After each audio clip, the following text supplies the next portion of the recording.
Bismillahirrahmanirrahim. Assalamualaikum warahmatullahi wabarakatuh. Bismillah. Innal hamdalillah nahmaduhu wa nasta'inuhu wa nastaghfiruh wa na'udzu billahi min shururi anfusina wa sayyiati a'malina. May yahdihillahu fala mudilla lahu wa may yudlil fala hadiya lahu. Asyhadu an la ilaha illallah wa asyhadu anna Muhammadan 'abduhu wa rasuluh. Allahumma shalli wa sallim ala sayyidina Muhammad wa ala alihi wa sahbihi ajma'in. Rabbi ishrah li sadri wa yassir li amri wa hlul 'uqdatam min lisani yafqahu qawli.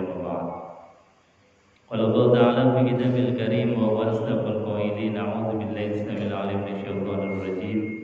Ya ayyuhalladzina amanu taqullaha haqqa tuqatih wa la tamutunna illa wa antum muslimun. Sadaqallahul azim wa sadaqa rasuluhul karim wa nahnu ala dzalika minasyahidin walhamdulillahi rabbil alamin. Bapak Ibu hadirin jemaah salat subuh yang dimuliakan Allah Subhanahu wa taala, alhamdulillah pagi hari ini kita bisa menghirup udara awal Ramadan. Ini adalah bagian dari doa kita yang diijabah oleh Allah Subhanahu wa taala. Karenanya kita patut bersyukur, terima kasih, matur suwun kepada Allah. 2 bulan yang lalu kita mohon berdoa kepada Allah, Allahumma barik lana fi Rajab wa Sya'ban wa ballighna Ramadan. Ya Allah, pertemukan kami dengan bulan suci Ramadan. Nah, ini kita sudah dipertemukan oleh Allah dengan bulan suci Ramadan. Artinya bahwa doa kita diijabah, dikabulkan oleh Allah Subhanahu wa taala, maka sudah sepantasnya dan sepatutnya kita berterima kasih biqaulina alhamdulillahirabbil alamin. Bapak Ibu hadirin jemaah yang dimuliakan Allah Subhanahu wa taala. Di awal Ramadan ini Al-Imam Nawawi memberikan nasihat kepada kita. Ini nasihatnya di dalam kitab Riyadhus Shalihin. Ini dibabkan bab yang pertama. Jadi beliau di dalam mengarang kitab Riyadhus Shalihin, bab yang awal itu babul ikhlas wa ihdharin niyah fi jami'il a'mal wal aqwal wal ahwal al barizah wal khafiyah. Menjadi penting, menjadi pelajaran kita di awal Ramadan. Kata beliau, babul ikhlas, mengawali kitab Riyadhus Shalihin dengan bab masalah ikhlas. Ternyata ikhlas ini pondasi dalam setiap amaliyah, baik barizah wal khafiyah, amaliyah yang terang-terangan maupun amaliyah yang sirriyah rahasia. Itu landasannya, basically-nya adalah amalul bil ikhlas. Makanya beliau mengarang kitab ini bab pertama masalah ikhlas, karena ini luar biasa. Wa ihdharin niyah, dan menghadirkan niat. Pondasinya ikhlas. Ikhlas itu dibangun, kemudian zahirnya itu dengan niat. Makanya di dalam apapun ibadah kita, niat menjadi pilar utama. Bahkan Kanjeng Nabi Muhammad SAW dalam hadisnya, an-niyah nisful amal. Niat itu sudah separuh amal sendiri. Artinya bahwa salah niat ini separuh amal kita hilang. Maka membangun Ramadan adalah membangun niat yang ikhlas, yang betul-betul, yang baik, yang kita harapan utamanya adalah mardhatillah, ridho Allah Subhanahu wa taala. Jadi ikhlas wa ihdharin niyah, menghadirkan niat di setiap fi jami'il a'mal, dalam apapun amal kita, wal aqwal, dan ucapan kita, wal ahwal, dan segala gerak-gerik kita, al barizah wal khafiyah, baik yang terang-terangan maupun yang tersembunyi. Jadi niat ini adalah hal yang luar biasa. Bahkan yang dicatat oleh Allah Subhanahu wa taala itu bukan zahirnya amal, bukan bentuknya amal kita, tetapi yang dicatat oleh Allah Subhanahu wa taala adalah niatan yang kita bangun.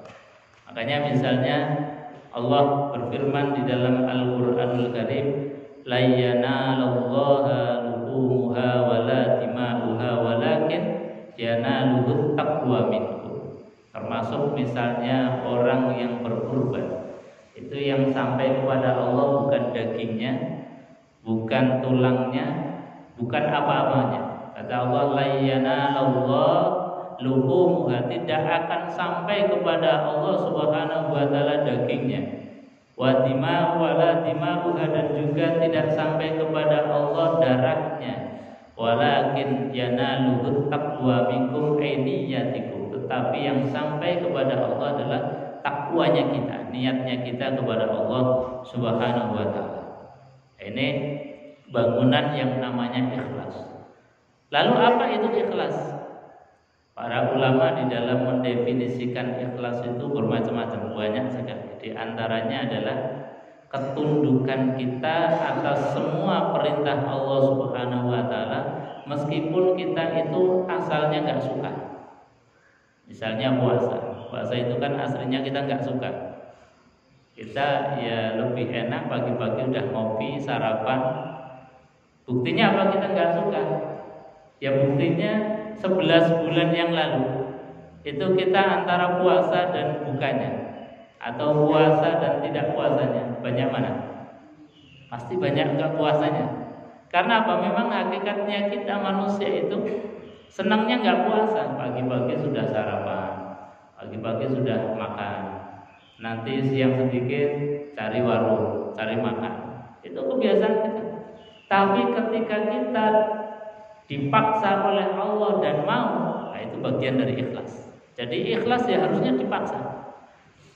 Memaksakan diri atau dipaksa oleh Allah, oleh syariat, kemudian kita melakukan. Nah itu insya Allah bagian dari ikhlas. Artinya apa? Masuk Ramadan meskipun kita ini ya antara senang gak senang. Mau bilang gak senang kok ya gak enak. Kalau mau bilang senang kok ya aslinya memang gak senang. Antara makan dengan puasa itu ya pasti enak makan. Antara kita ini pagi-pagi sudah ngopi dengan sudah mulai kecut bibir kita, mulut kita, padahal baru beberapa jam saja kita tidak makan, tapi sudah mulut ini sudah rasanya sudah mulai kecut. Tapi karena ini adalah perintah Allah Subhanahu wa taala dan kita lakukan, wal ikhlas, itulah ikhlas. Kita sejatinya disuruh untuk qiyamul lail ya rasa-rasan, apalagi qiyamul lail yang imamnya bacanya panjang-panjang. Ini juga rasanya malas, rasanya tidak mau, tapi karena ini adalah perintahnya Allah, contoh dari Rasulullah Shallallahu Alaihi Wasallam, ya dikuat-kuatkan. Nah, ketika kita itu melaksanakan perintah Allah yang asalnya nggak suka, kemudian kita itu melakukan wal ikhlas, itulah ikhlas. Jadi ikhlas itu sejatinya yang memang harus dipaksakan. Bahkan kata Quran, lan tanalul birra hatta tunfiqu mimma tuhibbun.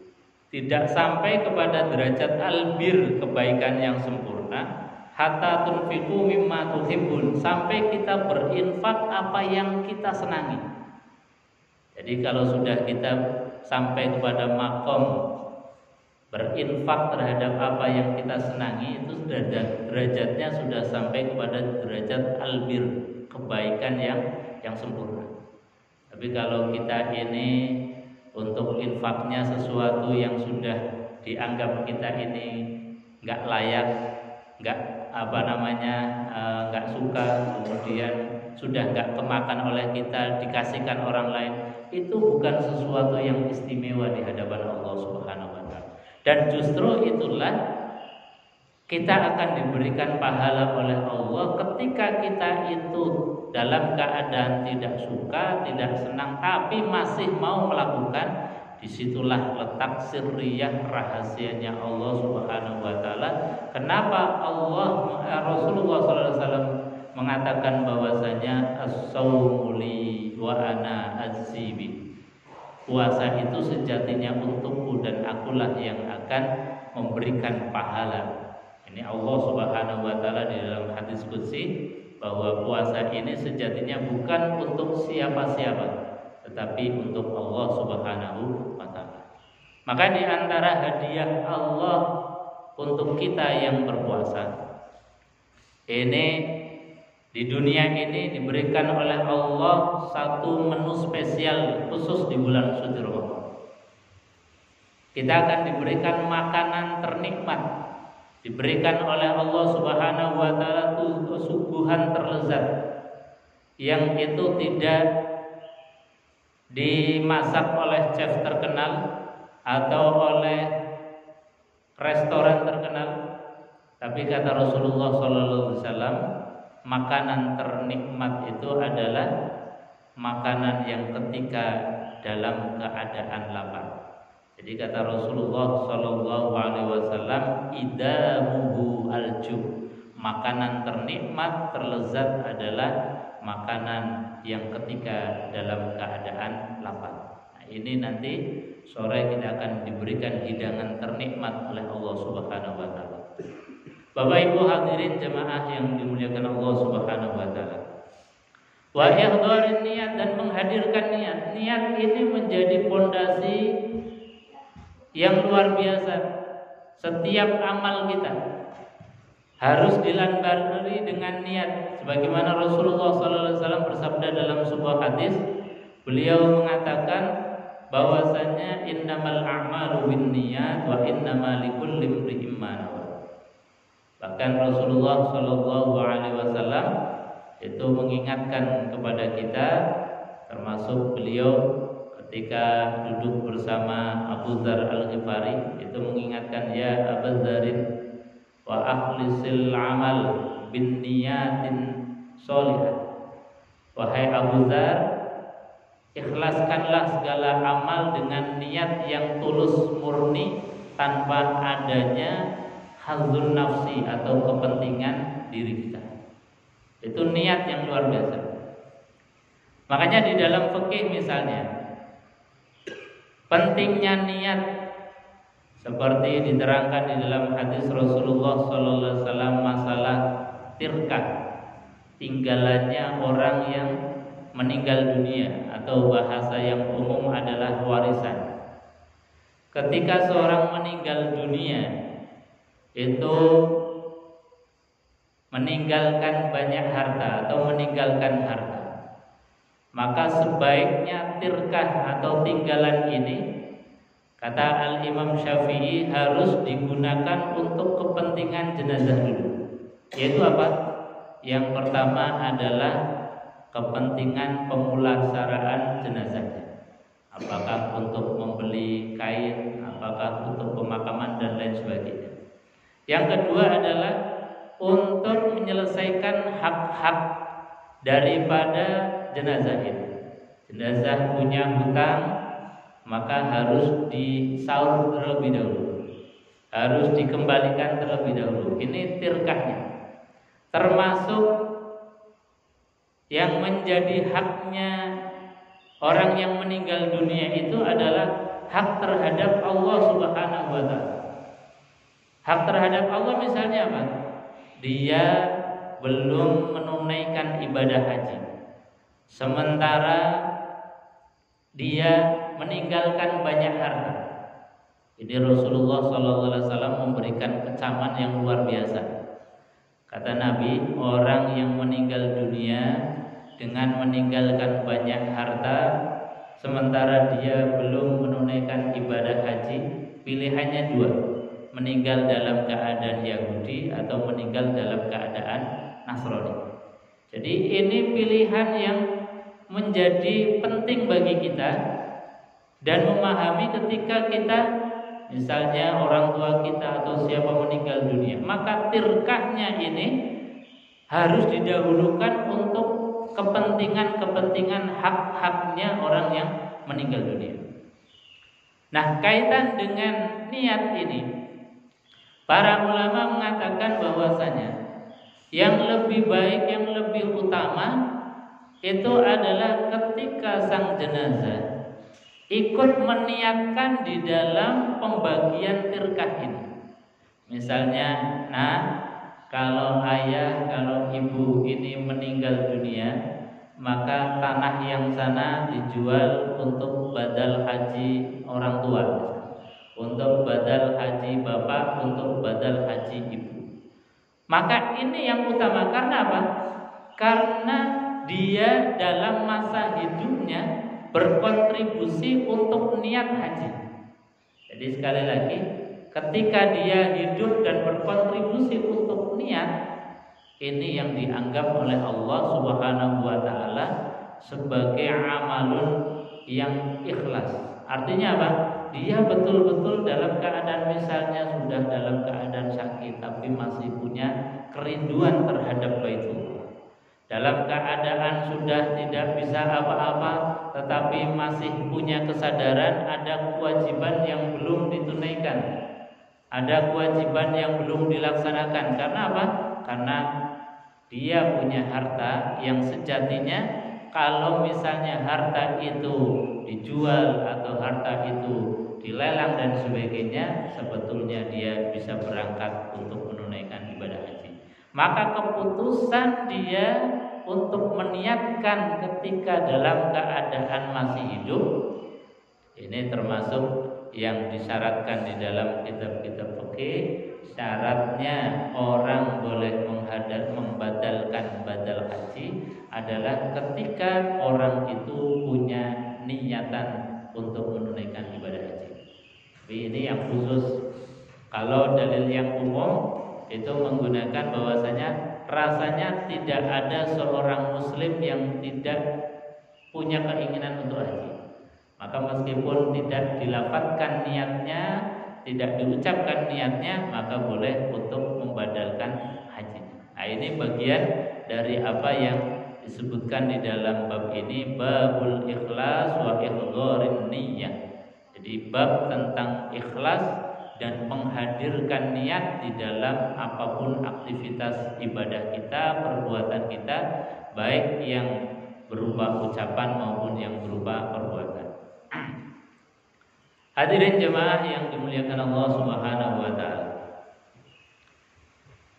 Di keterangan hadis tentang bab ini, an Ummul Mukmin Ummi Abdillah Aisyah radhiyallahu anha qalat qala Rasulullah sallallahu alaihi wasallam.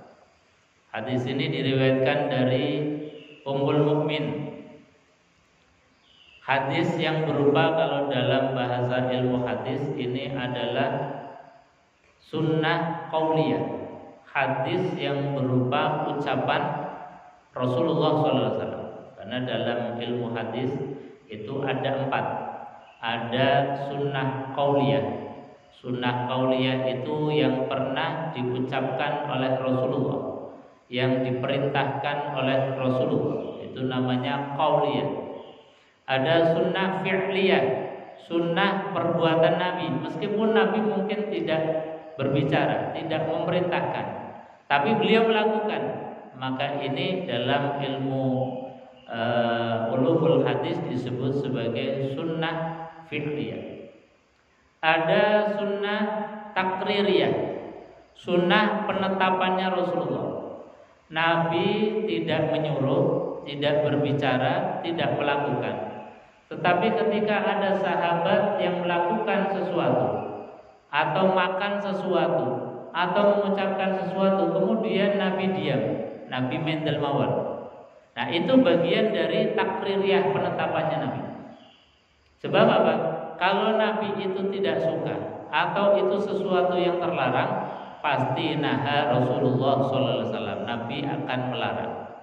Tapi ketika Nabi diam, Nabi tidak melarang, itu berarti termasuk ketetapannya Nabi SAW. Dalam bahasa ulumul hadis disebut sebagai sunnah takririyah. Ada sunnah yang keempat, yaitu sunnah hammiyah, sunnah yang menjadi cita-citanya Rasulullah. Rasul pernah mengatakan misalnya tentang puasa Muharram, ketika melihat orang-orang Yahudi, orang-orang Nasrani berpuasa, Beliau tanyakan, ini puasa apa? Katanya ini puasa Muharram. Karena apa? Di bulan Muharram Nabiullah Musa alaihissalatu wassalam diselamatkan oleh Allah subhanahu wa ta'ala. Nabi Musa di bulan itu senantiasa dijaga oleh Allah. Maka apa kata Rasulullah? Kalau begitu, ahakku, saya lebih berhak, lebih pantas untuk berpuasa di bulan Muharram. Maka apa kata Rasulullah? Andai kata nanti aku bertemu di bulan Muharram tahun depan, maka pasti aku akan berpuasa. Nah, ini menjadi cita-citanya Rasulullah. Meskipun kemudian di Muharram yang akan datang Nabi SAW tidak sempat untuk berpuasa. Nah, ini dalam bahasa hadis itu disebut sebagai sunnah hammiyah, sunnah yang menjadi cita-citanya Rasulullah SAW. Nabi belum pernah melakukan, Nabi hanya mencita-citakan, punya keinginan begitu. Nah, hadis ini termasuk hadis dalam kategori sunnah qauliyah. Qala Rasulullah SAW. Nabi bersabda, "Yaghzu jaisul Ka'bah." Pasukan memerangi Ka'bah. Fa idza kanu bi Baidah. Maka ketika pasukan itu berada di tanah lapang, minal ardi, di bumi, yusafu bi awwalihim wa akhirihim, maka semua pasukan itu yang akan menghancurkan Ka'bah itu dihancurkan, dibinasakan oleh Allah bi awwalihim wa akhirihim, dari awal sampai akhir. Meskipun tentu yang namanya pasukan ada yang betul-betul itu memang nggak ingin ada Ka'bah, ada yang cuma memang mengikuti perintah atasan saja. Ya biasa namanya prajurit itu kadang-kadang memang berangkat perang, berangkat itu hanya karena perintah atasan, bukan karena memang ingin memerangi, tapi karena ini menjadi sebuah keputusan perintah atasan, maka ya ikut-ikut saja.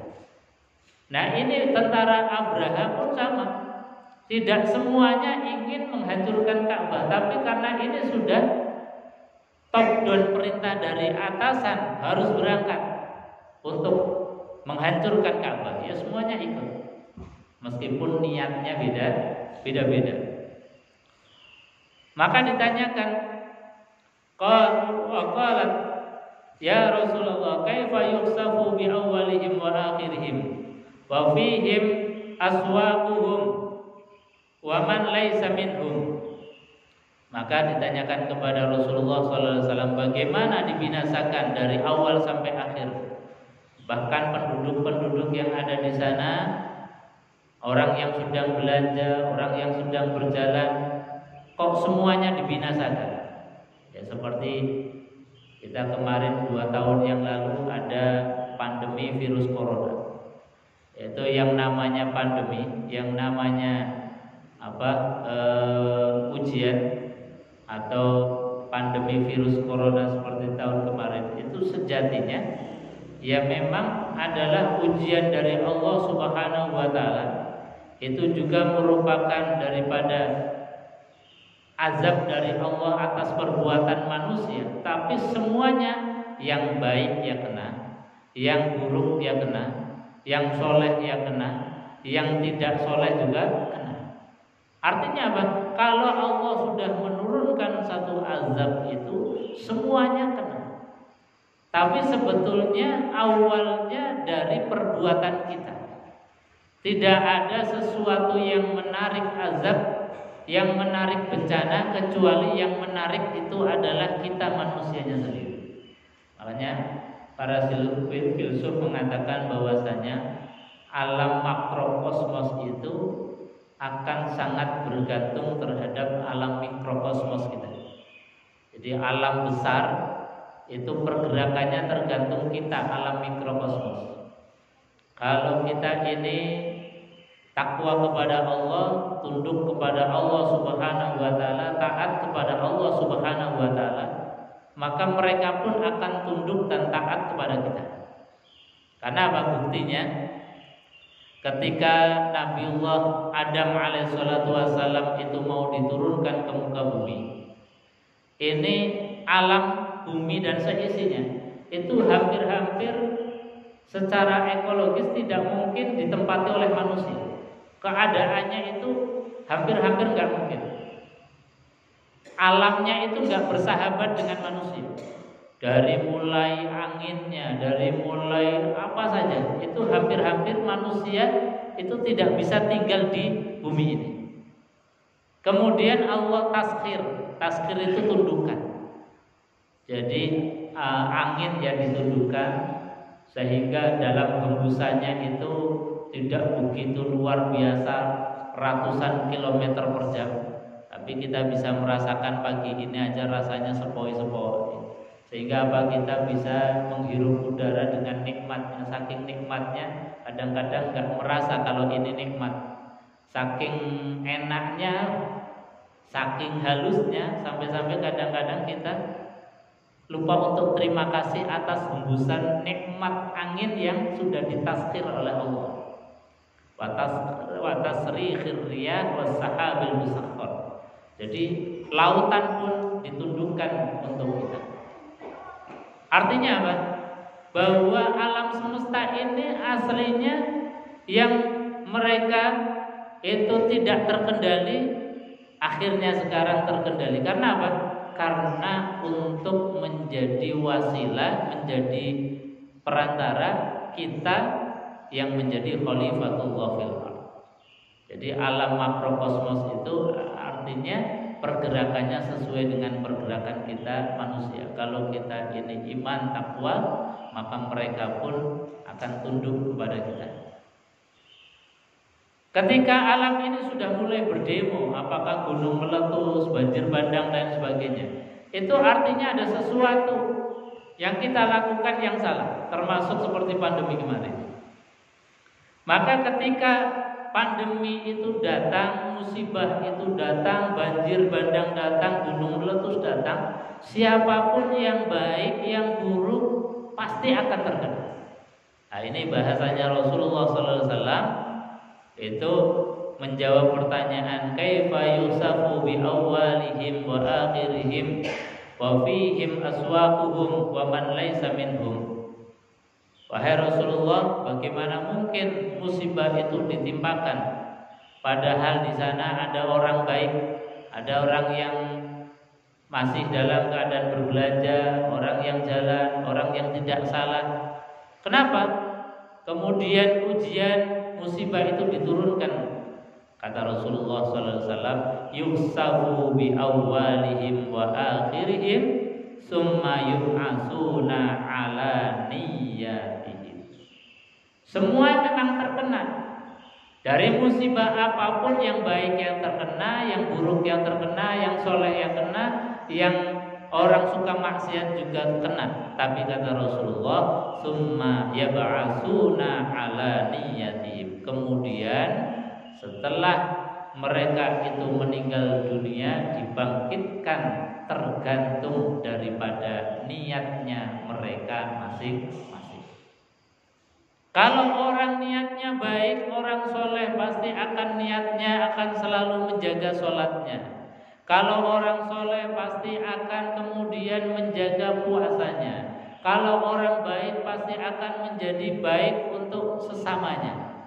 Maka meskipun tertimpa musibah, yang dibangkitkan bukan karena musibahnya, tetapi mereka dibangkitkan dengan niatnya masing-masing. Makanya kenapa kita dijanjikan oleh Allah Subhanahu wa taala surga yang khalidina fiha, yang kekal di dalamnya. Padahal ibadah kita itu berdurasi. Ibadah kita itu ada masanya. Ada yang paling ibadahnya 50 tahun, ada yang ibadahnya cuma 60 tahun, ada yang ibadahnya itu 70 tahun, 80 tahun. Tapi kenapa Allah mengkonversi dengan khalidina fiha abada, dengan surga yang kekal selamanya? Bukankah ibadah kita hanya 60 tahun? Karena kata para ulama, orang yang soleh itu meskipun diberikan umur pendek atau panjang tetap akan menjadi soleh. Orang yang ahli sholat diberikan umur 30 tahun ataupun 1000 tahun akan sama, dia akan tetap sholat. Artinya apa? Niyatihim, yang dicatat oleh Allah Subhanahu wa ta'ala adalah niatan kita. Begitu juga orang yang ahli maksiat, orang yang senantiasa durhaka kepada Allah pun sama, diberikan oleh Allah umur 30 tahun, ia akan maksiat, dikasih panjang umur, ia akan sama. Maka ini sirriyah dan rahasianya. Kenapa niat ini yang dicatat oleh Allah Subhanahu wa ta'ala, termasuk tadi dalam keadaan diuji, dihadirkan oleh Allah bencana, semuanya akan terkena. Meskipun bencana itu sebetulnya yang menarik adalah atau yang menyebabkan karena ulah manusia, karena kemaksiatan dan kedurhakaan manusia, tapi setelah diturunkan bencana semuanya akan terkena. Tapi dengan keadilan Allah, kata Rasulullah SAW, summa yub'atsuna ala niyyatihim, mereka akan dibangkitkan sesuai dengan niatnya masing-masing. Hadirin jemaah yang dimuliakan Allah Subhanahu wa ta'ala, maka pentingnya belajar dari bab awal dalam kitab Riyadhus Shalihin, membangun niat yang ikhlas di awal Ramadan ini menjadi sangat penting. Makanya Rasulullah SAW mengatakan, man shoma Ramadanan imanan wahtisaban ghufira lahu ma taqaddama min dhanbi. Barang siapa yang berpuasa di siang hari, yang puasanya itu karena ikhlas dan mengharapkan ridho Allah. Ini Nabi mengingatkan.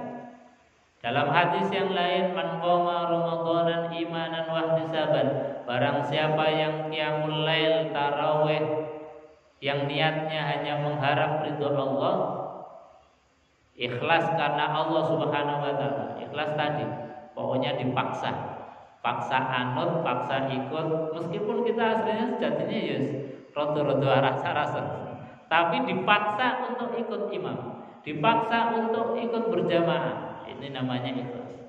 Maka apa kata Rasulullah SAW, ghufira lahu ma taqaddama min dzambi, akan diberikan reward, hadiah, diklirkan, diputihkan segala dosa-dosa kita 11 bulan yang lalu. Ini adalah pemutihan dosa. Oleh karenanya sekali lagi masuk bulan suci Ramadan, ini masih di awal-awal Ramadan, hari yang pertama, sekali lagi diingatkan oleh Rasulullah, ayo kita bangun Ramadan itu dengan niatan yang ikhlas, hanya mengharap ridho dari Allah Subhanahu wa ta'ala. Mudah-mudahan kita yang hadir di majelis ini diberikan oleh Allah ilmu yang manfaat, hati yang ikhlas, sehingga disiapkan oleh Allah surga. Amin Allahumma amin. Kita tutup majelis ini dengan doa kafaratul majelis. Bismillahirrahmanirrahim. Subhanakallahumma wa bihamdika asyhadu an la ilaha illa anta astaghfiruka wa atubu ilaik. Assalamualaikum warahmatullahi wabarakatuh.